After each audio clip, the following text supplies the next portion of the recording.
I'll unpack the title of this talk as we go, but while we're on the subject of social relations, let me start by locating myself relative to you all, as did Bill this morning. We reside in very different bioregions, Bill and I, though it was cool to hear that his mom comes from West Virginia. I'll confess that as a Californian, I'm relatively unfamiliar with Appalachia, it being on the other side of the continent at all. I haven't spent much time visiting there outside of course, the Blue Ridge Parkway, and that's my loss. Bill's Methodist, I'm Mennonite, but we both work ecumenically and beyond, and though I only know a few of you, hey, Kateri,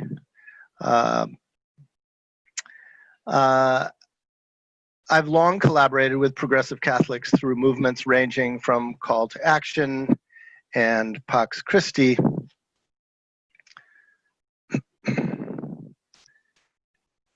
to the Catholic worker houses across the country. I know there's some Catholic workers here on the call. Since I was 21, I have called this woman, Elizabeth McAllister, my mother in faith and conscience. Liz, of course, is a former nun, a collaborator with the Berrigan brothers, and now 80 years old. She was recently released from jail after serving 18 months for a witness against nuclear weapons in Kings Bay, Georgia. So I want to honor this elder. And in the same way, I wish to recognize the indigenous peoples of Appalachia and also those of my home place in the Ventura River watershed, where I'm a guest on the unceded territory of the Chumash people and where we work closely with Chumash leaders such as Jubilee Tumamite. To further build relations with you, let me tell you a story about my people and place, just to try to overcome the placelessness of online communications a little bit. I resonate with CCA's concerns about how your region and people are often negatively stereotyped, or in the case of this map, disappeared altogether, because of course that happens in California as well, that stereotyping and trivializing. I also feel a deeper affinity with y'all. You see, my father's people settled in the foothills of the Western Sierras 5 generations back. Those are some of the newer mountains on the continent, in contrast to yours, which I understand are the oldest, possibly in the world. My great-great-grandparents came to Sonora Camp during the gold rush in 1848. As Latinos, they settled among Mexicans because all of the mining camps were racially segregated. Francisco Mendoza did not make it big as a miner. He was listed in the 1850 census as a gardener, which is to say as a day laborer. But though the California gold rush did make a few people very rich, it was a holocaust for both the land and native people of those Western Sierra hills. The lust for quick profit turned these mountains into one of America's first social and ecological sacrifice zones for extractive industry. Hydraulic mining, for example, was the mid-19th century equivalent of mountaintop removal today. The scars from this era can still be seen on the land and among indigenous communities, because the gold rush was also the proximate cause of a tidal wave of European and American colonization of California. In just a quarter century, from 1846 to 1873, the local indigenous population declined by over 80%, from around 150,000 to 30,000. In the 1850s alone, first decade of California statehood, there were more than a dozen major settler massacres of Native people, as documented by historian Benjamin Madley in his recent book, American Genocide. So I want to testify to all y'all that though we don't know each other, we are cousins in trauma and exploitation, as well as in faith and activism. And that's why it's truly a blessing to have this little bit of time with you, even across such a distance, to talk about how we keep up our respective work and witness for the sovereignty of God amidst this historical moment. We're all scrambling, of course, to figure out how to navigate the pandemic of COVID-19, which has also exposed afresh the older, more persistent pandemic of COVID-19, which has exposed, of 1619, when the first slave ships landed on America's shores. Bodies of color have long had to contend with the violence and racialized disparities prevalent in our white dominant body politic. In Appalachia, since 1526, when enslaved Africans were first brought to the Pd River region of western North Carolina by Spanish explorer Lucas Vasquez de Avellón. These disparities aren't new, as activist Adrienne Marie Brown reminds us, using the New Testament language of apocalyptic, but they are getting uncovered right now in an unprecedented way, which challenges each and all of us to pay attention ever more deeply. Of course, what is new, on the other hand, as Bill McKibben outlined clearly and concisely this morning, as he always does, is the ecological catastrophe. For decades in both writing and activism, if I may use a metaphor all too painfully familiar to y'all, Bill has been our most persistent canary in the proverbial coal mine of climate crisis. And hearing him again, as we did this morning, always recenters our consciousness on difficult and inconvenient truths. You've no doubt heard that in California, earlier this week, we endured yet another record-setting heat wave, and today we're on the third straight day without sun, as a pall of smoke lies over the entire West Coast from the dozens of fires that continue to burn. 10% of Oregonians have been forced to evacuate their homes. The New York Times reports that these wildfires have now burned more acreage than in any prior year in recorded history. And we in California still have 4 months left in our fire season. Lord have mercy. So let's continue this urgent conversation. In these fraught and pregnant times, really, friends, it's an honor to address you as a community of faith and conscience, one that has supported transformative organizing and animated no less than 3 historic pastoral letters over the last half century. The first 2 exemplary documents helped build the kind of consciousness in the official church that found expression 5 years ago in Laudato Si. But I want to give special recognition to your very own People's Pastoral, also released 5 years ago, curated by your own Michael Eifrate, and dedicated to Bishop Walter Sullivan, who I had the pleasure of working with on several occasions. May he rest in peace. You know, I read The Telling Takes Us Home while preparing for this talk, reread it, and it's such a fine example of engaged regional theology and practice. It truly is. Most of what I have to say today merely underlines the themes of this epistle. So whether you are a CCA veteran or brand new to this circle, be sure and take some time to review this telling as you rightfully celebrate through this fall the amazing CCA legacy in which you stand. You see, it's a big deal to celebrate 50 years as a social movement organization. The fact is, our work as activists and educators is perennially marginalized and under-resourced, which means that the groups we form as platforms for our work rarely survive this long. In my organizing work over the last 45 years, I've participated and helped form dozens of creative collaboratives, but very few have survived for 5 decades. So the fact that you are here celebrating this milestone is a testament to all y'all's commitment, stubbornness, faith, and yes, refusal to give up, even when the winds of the church switch to blow against you. Seriously, I salute your 50 years of being church while swimming upstream. In that spirit, one of the themes I want to lift up today is recollection or recollection. Etymologically, this word comes from Latin, to gather things together, and that is what this anniversary celebration is doing, gathering people and pulling together issues in order to build capacity for the next half-century push in the long struggle for justice. Recollection, of course, later came to mean remembering, which is also a big part of commemorating your golden anniversary.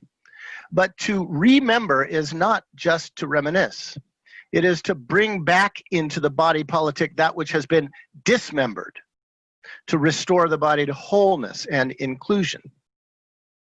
And specifically for folk like us, it's to remember the long, though often suppressed and dismembered history of people's struggles to embody God's dream of justice.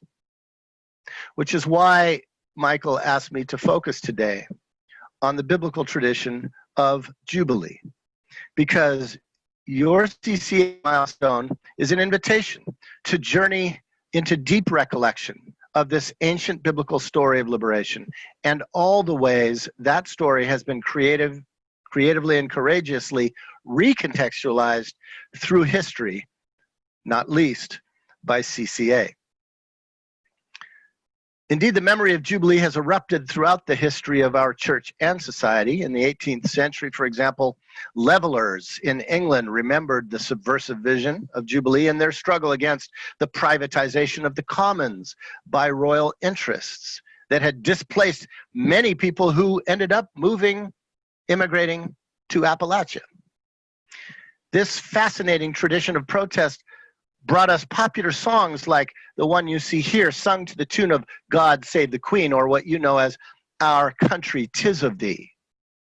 Since then this Jubilee sets all at liberty, let us be glad. Behold, each one return to their own possession, no more like drones to mourn by landlords sad. Or in the 19th century, the inspiration of the great American abolitionist, William Lloyd Garrison, and his prayer, which I offer as an invocation to this CCA celebration. God, speed the year of Jubilee the world wide o'er, when from their galling chains set free, the oppressed shall vilely bend the knee and wear the yoke of tyranny like brutes no more. That year will come and freedom's reign to all their plundered rights again restore. There is no single community to whom we modern Christians owe more of a debt for preserving this radical vision than that of the Black church over the last 2 centuries.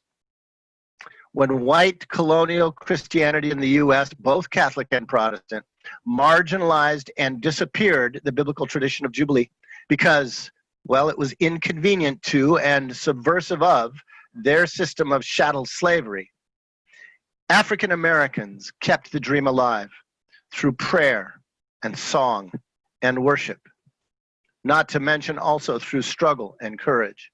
Without ancestors in the faith like these, we simply wouldn't be having a conversation today about Jubilee. So as we call the names of 2 great heroines known well to you, Sojourner Truth and Harriet Tubman, let us recollect and remember that your famous and beloved Appalachian Trail runs along routes that were likely walked by those being smuggled to freedom on the Underground Railroad in the mid-19th century. Here's a cool story.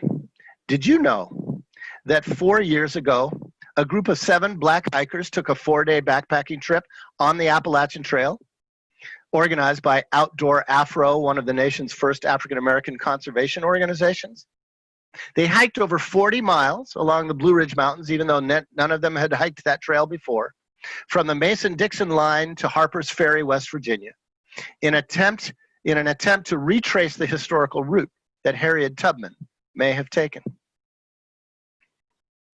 You see, the history of resistance right along the spine of your beloved bioregion.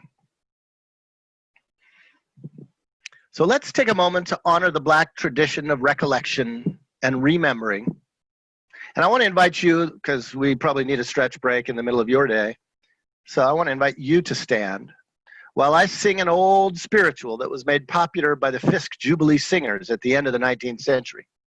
Pay attention to the lyrics, which contend that the reason that we in our churches are so often silent and paralyzed is that we continue to be locked down by the demonic forces of economic and social oppression. So let's get happy for a quick minute, shall we?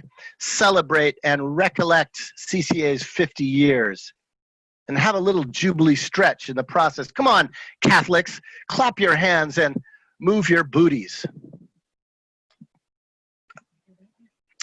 Jubilee, Jubilee, oh Lord, Jubilee, Jubilee, oh Lord, Jubilee. Now what's the matter that the church don't shout? Oh Lord, if somebody's in debt, that's gotta get out. Oh Lord, Jubilee, whoa, Jubilee, Jubilee, whoa, Lord, yeah, Jubilee, Jubilee, oh Lord, Jubilee. Now what's the matter that the church won't move? Oh Lord, if somebody's in there that's a carrying bad news. Oh Lord, Jubilee. Now what's the matter with the mourner? Oh Lord, the devil's over in the amen corner. Oh Lord, Jubilee. Everybody, hey, Jubilee, Jubilee. Oh Lord, Jubilee, Jubilee. Oh Lord, Jubilee.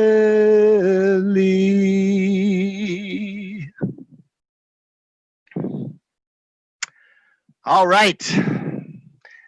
Let's face it. A lot of the great music, both white and black, comes from the high, lonesome sound and blues of Appalachia. Thank you for your gift to the rest of us. All right, let's go to work with some broad brush analysis. I'm going to move quickly through some content, but please don't worry. I'm going to make these slides available to CCA for whoever wants to get them and go back over stuff. So, recollection number one. The Hebrew Bible is a story about and by people on the bottom of the social pyramid in ancient Egypt.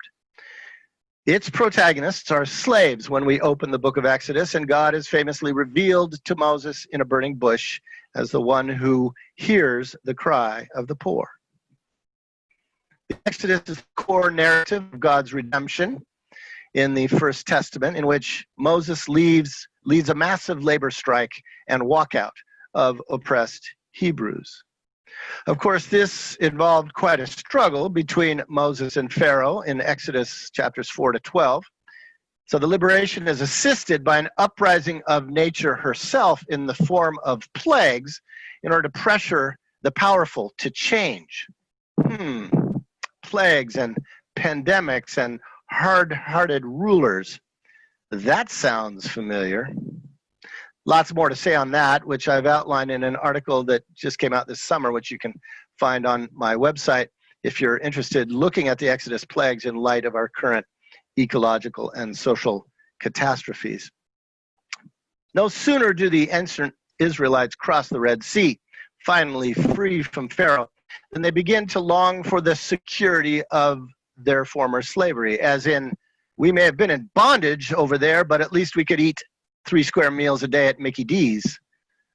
Like us modern North Americans, the ancient Hebrews couldn't imagine an economic system apart from the Egyptian political, military, industrial complex that they had been socialized into, even though they were at the bottom of that pyramid. So they complained to Moses in the wilderness, proving that, as the old African-American proverb puts it, it's easier to get the people out of Egypt than to get Egypt out of the people. God's response I will rain bread from heaven for you. This is a beautiful expression of the divine cosmology of grace. God provides for our needs through the creation. This isn't magic or special effects. We see this traditional cosmology, for example, in Isaiah 55:10, which describes how the rain, the soil, and the seed are all gifts from the Creator from which we conjure our daily bread. So, recollection number 2. That's the manna story. It's not about trusting God while we do as we please, as many of us learned as children. The text says very specifically that the manna is a test to see whether Israel will follow instructions on how to realize God's alternative society of justice. And what are these instructions? They are threefold, and they're the foundation of what we call in our work Sabbath economics. Lesson number 1 is to make sure that no one gathers too much and that everyone has enough. It's a specific censure of both affluence, too muchness, and poverty, not enoughness. As biblical scholar Ellen Davis points out, this invitation to freely gather manna contrasts sharply with how fields were harvested in ancient Egypt. This ancient fresco pictures the ruler in the upper left corner always measuring, making sure the peasants were handing over exactly enough, or they would be punished. In contrast, the picture in Exodus 16 is of Israelites freely gathering the gift with no rulers looking down upon them, only a benevolent Creator. The second instruction is that the manna should not be stored up. You see, wealth and power in Egypt were defined by surplus accumulation. Israel's forced labor in Egypt consisted of building store cities into which the empire's plunder and the tribute of subject peoples was gathered, as you see in this text here. So the liberated Israelites are enjoined by Creator to keep wealth circulating, not concentrating. The third instruction introduces for the first time in the biblical narrative the communal discipline of keeping Shabbat. 6 days you shall gather, but on the 7th there will be none. Now, we Christians regard the Sabbath as at best as one of the 10 commandments, at worst as a quaint Jewish custom, but note that this injunction is instituted even before the covenant at Sinai.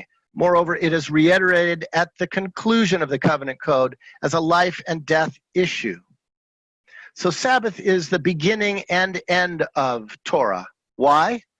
Because Sabbath is much more than prescribed periodic rest for the land and human labor. It is the bedrock of a culture of constraint and equity. Its prohibitions function to disrupt our compulsive attempts to control nature and to hoard her gifts. Our addictions and need to maximize the forces of production and consumption are overturned. Sabbath is, in other words, fundamentally an ethos of self-limitation, something our modern culture seems unable and unwilling to do, which is why we seem to have an infinite tolerance for both affluenza and dehumanizing poverty. As McKibben said this morning, we've just got to learn to become smaller. So these three instructions represent the primary lessons for liberated Israel, and they're all economic. There will be enough for everyone only if limits are set on production and consumption, and if distribution is just. No one with too much, no one with too little. It's not hard to see how crucial such old wisdom is to our current interlocking crises of economic extraction, wealth disparity, and ecological destruction.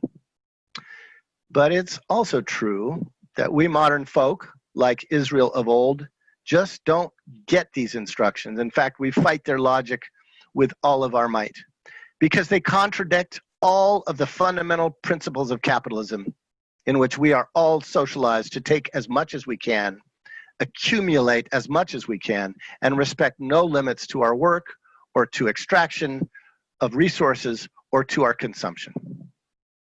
And of course, these things are rarely talked about in our churches. Well, the old story actually anticipates our resistance with a bit of humor. The word manna is a strange Hebrew term that means, what the hell is this stuff?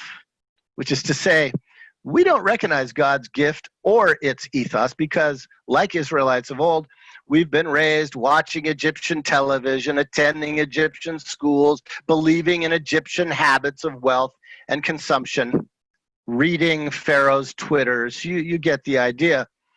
Nevertheless, this manna was the central object lesson for the people of God. So much so that one exception to storing it is made here. A jar of manna was to be placed in the front of the altar for all generations to remember these primal instructions. Well, it seems that our people long ago misplaced that jar. Which is why, as the late great movement historian Dr. Vincent Harding put it, social movements always begin, and we might add, are reinvigorated by memory. Our action, beloveds, must ever be grounded in recollection. Let's restore that jar to the front of the altar. Israel herself, of course, struggled to recollect the principles of Sabbath economics, which is why they're echoed throughout the rest of Scripture. They can be found in the law and the prophets, such as in the following expressions: the seventh year cessation of cultivation in order that human management does not destroy the economy of nature. The instructions to leave gleanings for the poor and sojourners at every harvest in Leviticus 19, something that Jesus directly appeals to in the Gospel of Mark chapter 2. Or the cycle of 7-year debt forgiveness in order to deconstruct poverty in Deuteronomy 15. This last idea is developed then into what we might call the super Sabbath of the Jubilee year in Leviticus 25, which involves a major redistribution of resources so that economic stratification doesn't become permanent. The term Jubilee is derived from the Hebrew Yobel, originally a ram's horn trumpet, with which the Jubilee year was proclaimed. In biblical realism, it was understood that over time, social patterns and structures fall out of balance and become uneven and unfair. The Jubilee, therefore, was a community attempt to restore equilibrium and equity through divine declarations of release, roughly every other generation. It's not for nothing that every 20 years you all at CCA have worked with pastoral epistles as a way of resetting periodically. So let's briefly review the three basic components in this socioeconomic restructuring program. The first was to prevent structural indebtedness, which then, as now, was the portal to poverty. The Jubilee tries to mitigate this by forbidding usury. Note that the rationale for these edicts is grounded neither in social idealism nor pragmatism, but in the character of the God who liberates slaves. The second release is the return of foreclosed land. This addressed the second stage in the cycle of poverty, then and still today. Right? Large landowners would make loans to peasant farmers based on speculations of future crop production with high interest rates and vulnerability to lean years and famine. Peasants often were unable to make these payments and thus faced foreclosure on their ancestral lands. Once in control of the land, the new owner would continue to make a killing by hiring the former peasant owners as tenant labor. It's a process of economic exploitation and wealth concentration that is still all too characteristic of our own economy from Appalachia to Africa. Note again the theological rationale. The land belongs to me, says Yahweh. You are all but tenants. The third stage in the cycle of poverty, when debt leads to landlessness, is that peasants had only their labor to sell, becoming bond slaves. This was particularly odious to Yahweh, who freed Israel from slavery, so bond slaves were to be set free by the Jubilee. Do you know that still today on New Year's Eve, many black churches in the U.S. hold prayer and worship services from the late evening until midnight? when they welcome the new year with thanksgiving and prayer and confession. These are called watch night meetings, and they commemorate December 31st, 1862, the night before the Emancipation Proclamation took effect, freeing slaves in the U.S. Now that is the liturgy of recollection.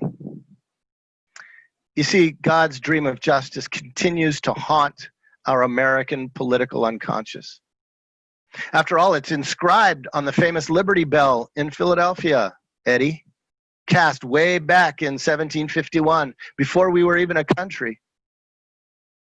On it is inscribed the Jubilee proclamation from Leviticus 25. No wonder that bell is cracked, especially these days.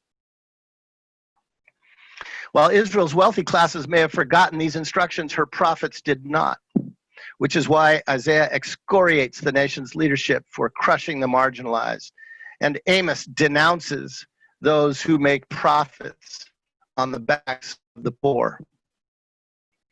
Sabbath economics thus also provides the foundation for Jesus' ministry. He tells the vision, invoking the manna principles in the two central petitions of the Lord's Prayer. Give us enough bread for today and release us from debt as we release others.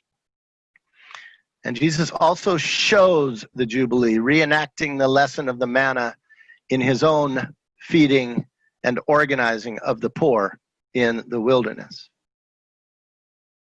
Even Paul the Apostle embraces the vision, insisting that God's justice requires human social disparity to be deconstructed by redistribution, as he argues at length in his instructions for an international ecclesial mutual aid program in 2 Corinthians.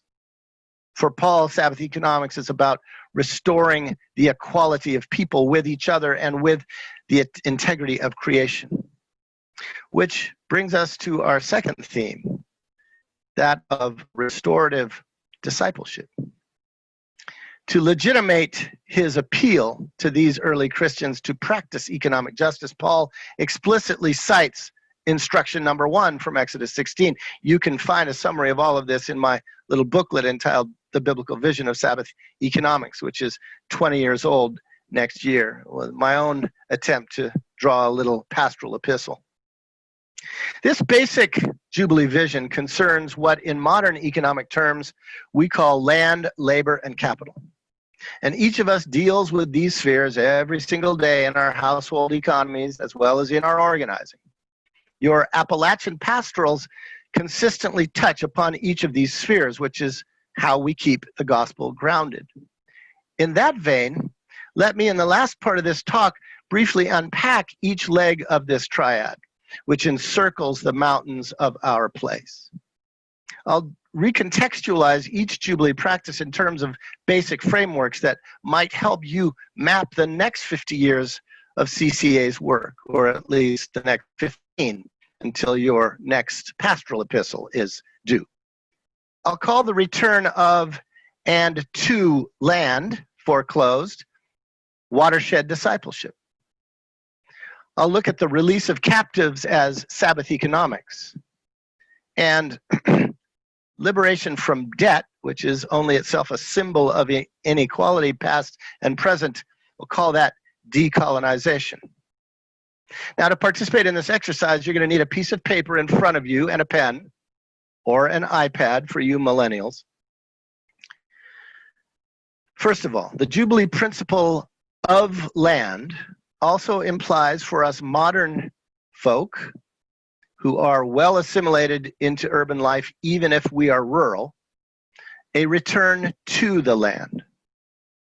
Now, y'all in Appalachia rightfully take pride of being people of place with a strong regional consciousness. Indeed, that's what CCA's organizing model assumes. But let's see if we can't deepen that orientation even more specifically. Is there a place on earth you love enough to defend with your life? For Indigenous people through the ages, this wasn't a difficult question to answer. But for most of us settler Americans, we can't even imagine asking such questions. We're just not interested in them. This is particularly true for those of us who are overeducated, socially active people, most of us on this call. Indiana writer Scott Russell Sanders explains why succinctly. Nothing in my education, he says, prepared me to love a piece of the earth. I believe that our alienation from and ignorance of the places in which we actually dwell day in and day out is profoundly consequential. 30 years ago, your very own Wendell Berry, now you really didn't think I'd get through this whole talk without citing St. Wendell, he argued this same point. Global thinking, he asserted, is not is often merely a euphemism for abstract anxiety or passion that's useless in struggles to save real places. The question that must be addressed, he contended, is not how to care for the planet, but how to care for each of the planet's millions of human and natural neighborhoods, each of its small pieces and parcels of land, which is in some precious way different from all the others. Senegalese environmentalist Baba Dioum warned us about this very problem even earlier, in 1968, in a speech he gave to the United Nations. He offered the following simple syllogism: we won't save places we don't love. But Dioum went on to explain that it is not possible to love places that we don't actually know. And he noticed that ignorance and alienation are socialized conditions. We don't know places because we haven't learned them. I believe Dioum captures one of the deepest roots of our civilizational crisis, that which the church calls structural sin, which has led us to the climate ultimatum. We're ruining the planet because we don't love places in which we live, because we no longer know them, because we are not encouraged to learn them as if our lives depended on them, which they do. It's on this axis that we Christians must struggle against the consequential sin of alienation. To repent, which is to say, to turn history around from its disastrous direction. Now, given the overwhelming breadth and depth and scope and urgency of our interlocking ecological and social crises, what and where and how are the best ways that regular people like us should engage this task? This graph indicates that for the most part, people engage in their own sphere of embodied life and influence. The more local the issue, the more engaged most people are. There are, of course, important exceptions, elections being the most notorious, right? More people vote in national elections than in local ones, counterintuitively. But here I want to argue that for a very specific local scale of engagement, I want to argue for that. For the last 15 years, we've been advocating that watershed discipleship is a fruitful way for Christians to respond to the two issues just named. That is, the problem of scale of engagement and the problem of alienation from our places. Watershed discipleship is an intentional triple entendre. It recognizes that we are in a watershed historical moment of crisis. It acknowledges the actual locus of an incarnational following of Jesus. Our discipleship and the life of the local parish inescapably take place in a watershed context. This is equally true for any other spiritual practice. And thirdly, it asserts that we need to be disciples of our watersheds. So this formula seeks to be a contextual, practical, and constructive approach to eco-theology and practice. We don't need to belabor the fact that we're in a watershed historical moment. McKibben has outlined the dreadful facts summarized by this dramatic hockey stick curve. We're hurtling toward the unthinkable 5 degrees Celsius temperature rise within our grandchildren's lifetime, which will likely render 75% of the planet uninhabitable. The key to staving off paralysis and despair, as Arthur Ashe famously put it, is to start where one is, using the skills and resources that one has, and doing what one can. This mantra has been adopted by the transition movement, which over the last 15 years has become the most constructive public discourse for awakening citizens to responsibility in the face of the historical ultimatums of social and climate crisis. Now, this approach should be natural for faith. It simply asks us to recenter our map of the world ecologically in creation. As John Levinson of Harvard Divinity School puts it, geography is simply the visible form of theology. Geography is simply a visible form of theology. So let me exegete this notion by offering two representative but radically contrasting aerial images of Earth. This is a view of a barren desert landscape near Hanksville, Utah. Even in one of the most arid climates on the continent, the thing that is most distinctive, the most defining feature to the naked eye is the way the water flows. We might say that this is the chief design feature of a creation that has not been re-engineered by human beings, the way the water flows. In contrast, here's an aerial view of nearby Las Vegas, typical of all modern urban sprawls. This is the Earth re-engineered according to the exclusively human desires and dictates of capital. What's evident in this image is not how the water flows, but where the automobile traffic flows or the housing tracts flow. It's all artifice, and it's why most of us are illiterate in our own watersheds. John Wesley Powell was the first non-native person to raft down the Colorado River in the 1860s. And his definition of a watershed endures. It's still used on the U.S. Geological Survey website. It is this: a watershed is that area of land, a bounded hydrologic system within which all living things are inextricably linked by their common water course. And where, as humans settle, simple logic demands that we become part of that community. Sit with that for a moment. What does it mean for us to become a part of a watershed community, rather than to re-engineer it for our selfish short-term gain?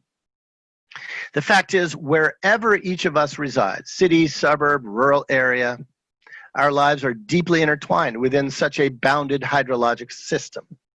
Precipitation hits the ridges and either flows into our watershed or into a neighboring one, drained by a watercourse and its tributaries. We all live in a watershed, no exceptions. Now, how we map places shapes our imagination. In Western culture, our social and ecological worldviews have been profoundly shaped by two-dimensional political maps, such as this one, from schoolhouse walls to our GPSs. But such maps are social reproductions that enshrine problematic historical legacy of colonization and exploitation, while rendering nature entirely invisible. Here is a reimagined watershed map of the US using hydrologic unit code data by John Levy. Just sit with the difference for a minute. How might political culture change if our basic unit of governance was nature rather than legislature? So here are two watershed maps of southern left and northern right Appalachia, respectively. Now, I know some of you Appalachians know every hill and holler of your neighborhood, but for the rest of you, here's the moment in which you write down on your little paper the name of the watershed in which you live right now, and maybe jot down a few things about it. Blank pages equal homework. This is your opportunity to learn. As you're doing that, I want to tell a funny story. In the course of translating some parts of this 2016 book, which outlines a theology and practice of watershed discipleship, into Spanish, I was working with some green anarchists in Galicia, a fascinating subculture of Northeast Spain. In our back and forth about the translated text, Manuel Casal Lodero and Joam Evans of the Instituto Resiliencia sent me a map that they thought I might be interested in. This 2000 map reproduces the traditional boundaries of both Catholic parishes and dioceses in Galicia. What I want you to notice is that they basically correspond to watershed boundaries. In fact, Lodero and Evans pointed out that they completely ignore the government divisions of the region into councils. Rather, the Spanish church stayed with medieval boundaries, which closely followed ancient tribal ones based on geography and hydrography. I was stunned and frankly delighted, having never encountered this before. Now, I know I get it, not every medieval holdover benefits the church, obviously. But I believe that this old way of seeing things, ecclesially and ecologically, actually suggests a map of the only future we have for both church and society. So here's another question for your paper. Can you name the watershed in which your parish or faith community is located when it's meeting face to face? And another question. What would it mean to pursue a watershed ecclesiology as a way of doing CCA work going forward? Because the third entendre is that we must become not only disciples in our watersheds, but of them as well. This Brock Dolman, a crunchy permaculturist and founder of the Occidental Art and Ecology Center in Northern California, which at the moment is surrounded by fires, he argues that watersheds underlie all human endeavors and form the foundation of all future aspirations and survival. He cups his hands and invokes the metaphor of a cradle, which he calls our basins of relations, in which every living organism is interconnected and dependent on the health of the whole. This is the form of social, local, intentional community that we talked about earlier. And he talks about specifically getting to know not only the hydrological cycle, but the fire cycle. This is the geographic scale of applied sustainability, which must be regenerative. Our watershed, Dolman argues, is our lifeboat. We must learn them, enough to know them, enough to love them, enough to save them, and be saved by them. Watershed discipleship is how a Jubilee program can return us to the land. The second part of the Jubilee program has to do with liberating those captive to an unjust and racist system, which is frankly most of us, though some feel the pain far more than others. We overviewed the principles of Sabbath economics already. You might be interested that the little booklet I referred to was actually written as part of the Jubilee 2000 debt relief movement in the late 1990s, which was a remarkable global ecumenical church-based effort to relieve the poorest nations of the world from crushing debt. Proclaiming release to captives means so many things for us today. Solidarity with the poor, with the incarcerated, with the addicted, with marginalized and homeless folk. But it is crucial that our faith-based organizations tell the truth about plantation capitalism even as we work to alleviate its worst impacts. Almost every social problem globally, nationally, and locally is the direct or indirect result of wealth disparity, as COVID has revealed so dramatically again. This graph shows how since 1996, the richest 1% of Americans have had a greater percentage of the national income than the bottom 50%, a gap that has been steadily widening. These are staggering statistics and remind us that the gulf between rich and poor that we used to attribute only to the global South now fundamentally characterizes our nation, not least in Appalachia. Here I just want to briefly name two aspects of our social mission of both charity and justice within the watershed. The CCA workshops in the coming weeks will explore many others. First, let's pay attention to how all of us are entangled in this system. I believe part of CCA's formation work should be to explore how we all make, spend, and use money, well beyond our meager notions of charity and good stewardship. Jesuit John Hoey puts it succinctly, we read the gospel as if we didn't handle money, and we handle our money as if we know nothing of the gospel. That's all too true in our churches, isn't it? So even as we work for political and social change, it is important that we transform the place where those systems most concretely intersect with our own lives. And that is the economic life of our own households within our own watersheds. In our work, we have developed a sevenfold household covenant using the 12-step model, inviting North Americans to look at how we use money, how we consume, and how we work. The practice of divestment that McKibben highlighted earlier today falls into this category. So let's vote with our money as well as with our feet in the streets and our vote in the mails.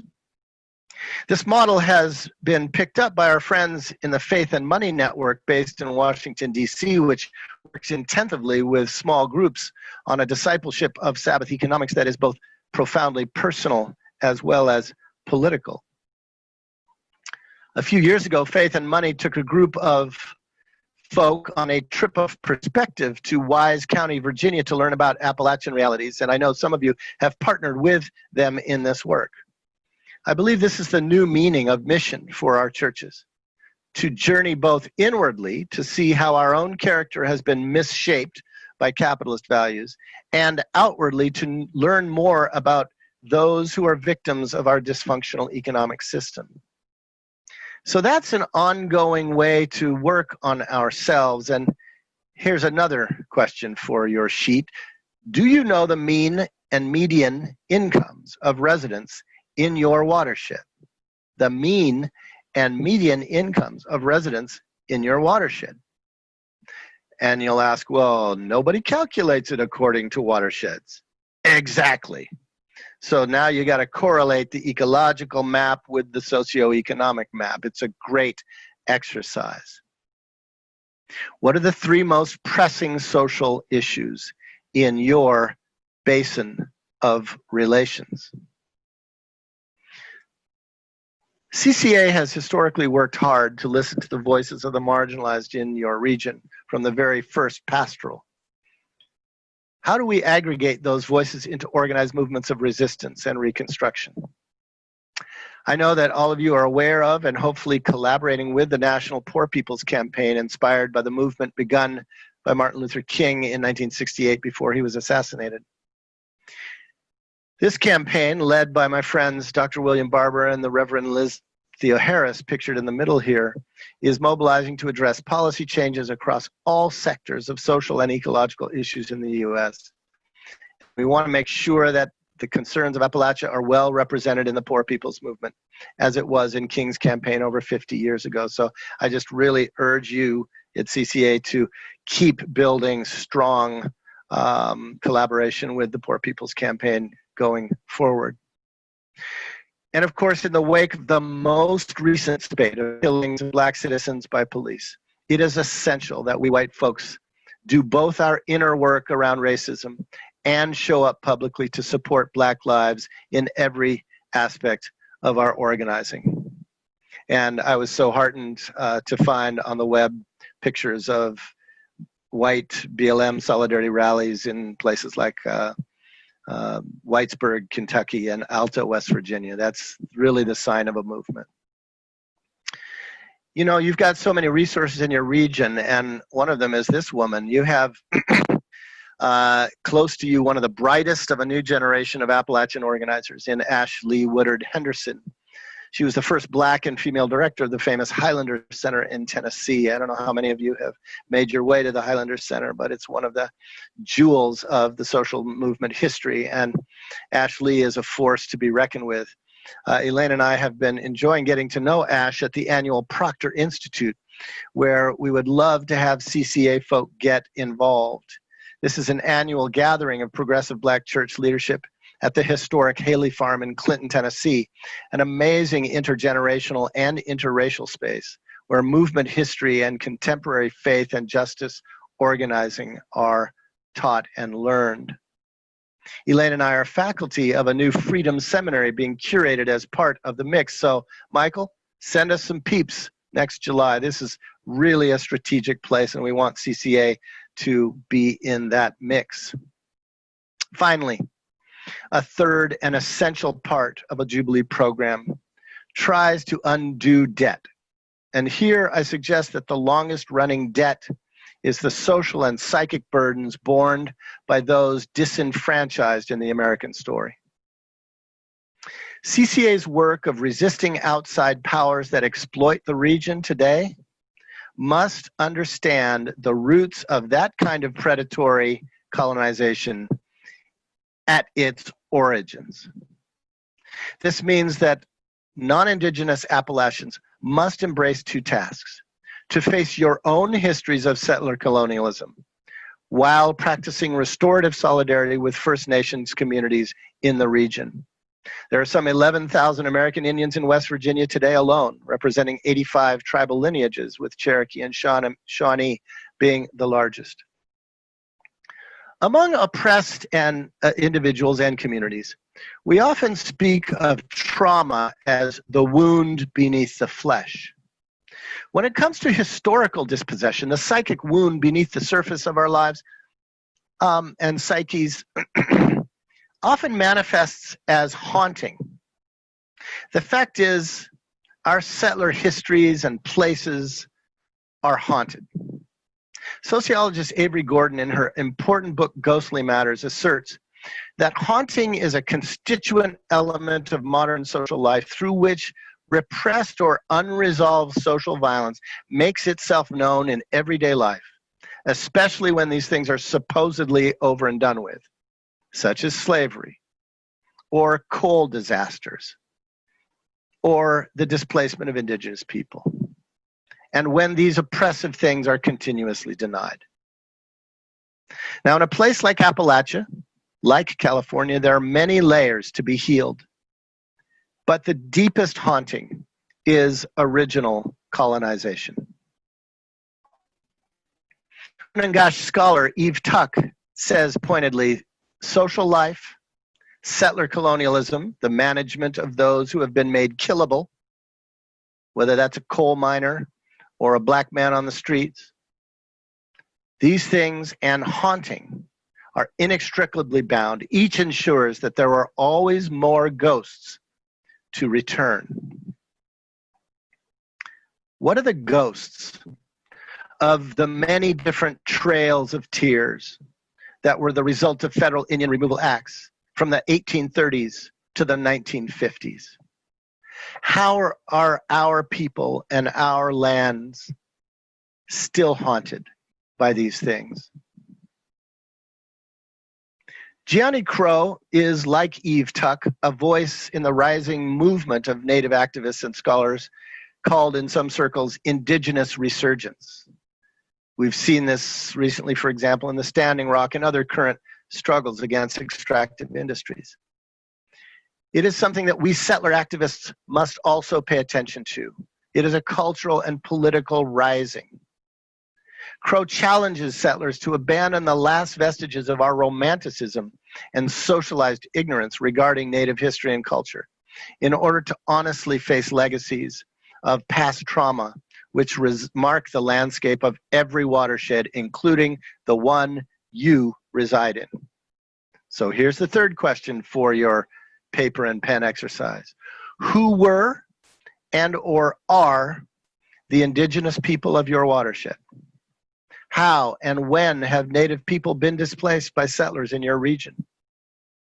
What do you know about them? Or why don't you know very much? How is that story told today? How is it devised and obscure the truth?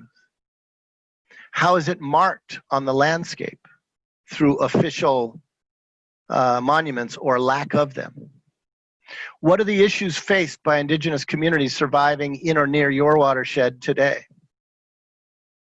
You see, friends, for you and for us here, learning and responding to the hauntings of our place is intrinsic also to watershed discipleship. So is the work of restorative solidarity, a term coined by my partner Elaine. It entails building empathy with Indigenous communities victimized by historic and current injustices, identifying harms, needs, and responsibilities, and investigating our own complicity, past and present, and working with these communities to make things as right as possible, which can include covenants of accountability, restitution, and reparations. Now, I know CCA is involved in restorative justice work, and you'll recognize some of this language from that. Restorative solidarity, we believe, is the deepest and most demanding layer of restorative justice and of Jubilee work. Elaine and I have tried to explore this at length in a new book, Healing Haunted Histories, A Settler Discipleship of Decolonization, which will be coming out at the end of this year.